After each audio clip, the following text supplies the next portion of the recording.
Third normal form 3NF a relation और table third normal form में रहेगा जब वो 2NF में रहेगा एंड ट्रांजिटिव डिपेंडेंसी नहीं रहेगा।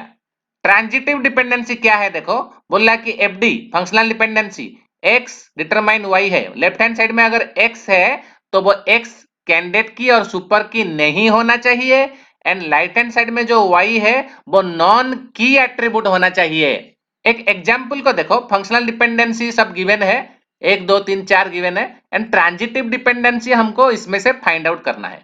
पहले हमको लेफ्ट हैंड साइड में इसका देखो ए बी है तो ए बी प्लस कर दिया, सो सारे एट्रीब्यूट आ गया ए बी प्लस करने से। देखो A B C D E F, so A B हो गया कैंडिडेट की। सिमिलरली सी है यहाँ पे, सो सी प्लस किया, सी प्लस से सारे एट्रीब्यूट नहीं आ रहा है, कैंडिडेट की नहीं होगा सी। देन बी प्लस, बी है यहाँ पे इसलिए बी प्लस किया, बी डी ई सारे एट्रीब्यूट नहीं आ रहा है तो बी कैंडिडेट की नहीं होगा। ए बी डी प्लस करने से सारे एट्रीब्यूट आ गया देखो, सो एबीडी इज नॉट कैंडिडेट की बिकॉज एबी कैंडिडेट की है तो एबीडी कैंडिडेट की नहीं हो सकता। But remember ABD is a super की।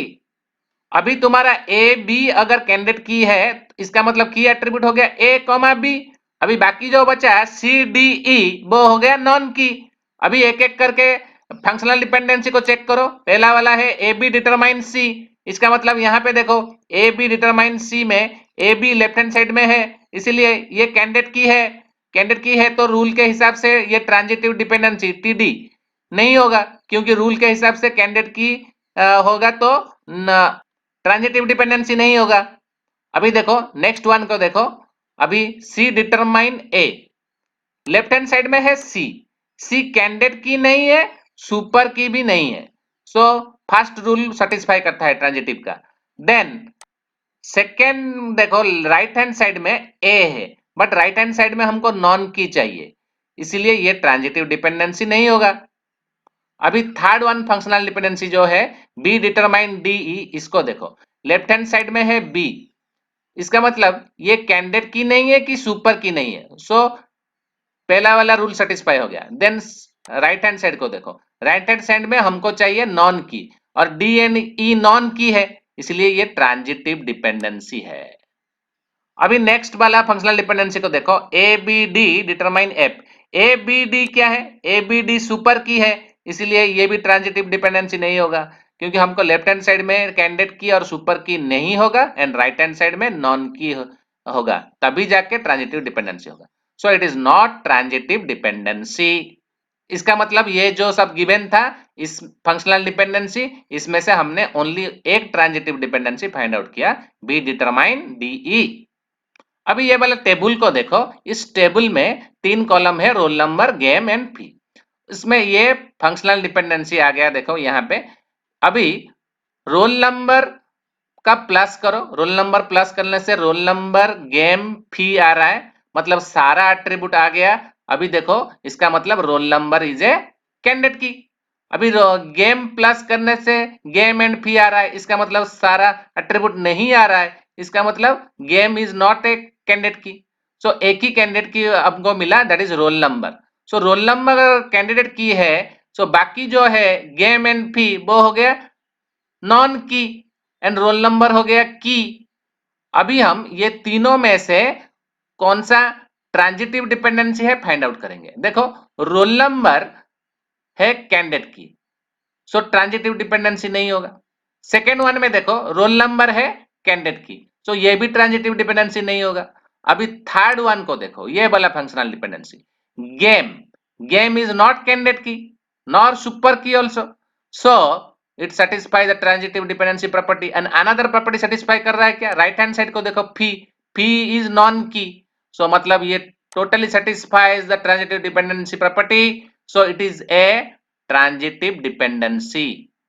अभी इसका मतलब ये टेबल में ट्रांजिटिव डिपेंडेंसी है, ट्रांजिटिव डिपेंडेंसी है तो टेबल थर्ड नॉर्मल फॉर्म में नहीं है।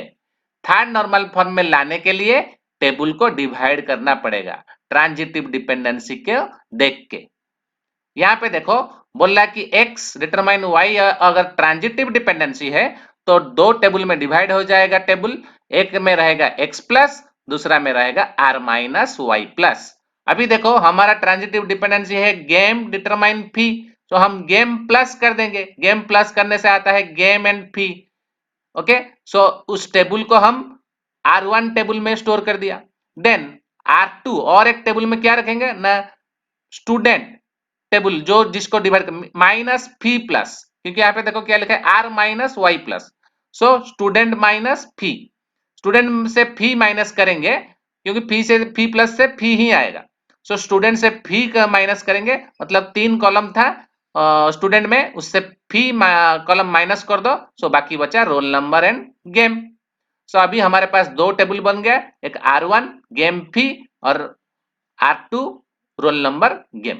सो इस तरह से ट्रांजिटिव डिपेंडेंसी से हमने दो टेबल बना दिया। लुक हियर, यहाँ पे स्ट्रक्चर को देखो, इस तरह से हमने बना दिया। अभी देखो इस तरह से R1 टेबल बन गया दो कॉलम लेके, एंड R2 टेबल बन गया दो कॉलम लेके। हमने डाटा सब स्टोर कर लिया इसके हिसाब से। ओरिजिनल टेबल में इस तरह से डाटा था, अभी इसको हमने इस तरह से बना दिया दो टेबल। अभी इसका फायदा क्या हुआ ना, रिडंडेंसी कम हो गया, मतलब रिपीटेशन कम हो गया। यहाँ से कम डाटा है, लार्ज अमाउंट ऑफ डाटा नहीं है और ज्यादा कॉलम भी नहीं लिया है, इसीलिए रिडंडेंसी पता नहीं चल रहा है कम हुआ कि नहीं। बट जब हम लार्ज अमाउंट ऑफ डाटा लेंगे तभी ये रिडंडेंसी जरूर कम होगा। अनदर थिंग देखो, जब भी हम 3 कॉलम यूज करके ये टेबल इस तरह से बना रहे थे तो ये सब प्रॉब्लम आ रहा था, insertion anomaly, deletion anomaly, updation anomaly, anomaly मतलब प्रॉब्लम आ रहा था, you can read them out. ये सब प्रॉब्लम आ रहा था। जब भी हम इस तरह से टेबल बना दिए, दो टेबल में डिवाइड कर दिए, तभी ये सारे प्रॉब्लम सॉल्व हो गया, एनोमली सब सॉल्व हो गया, because we have divided or decomposed the table according to the transitive dependency.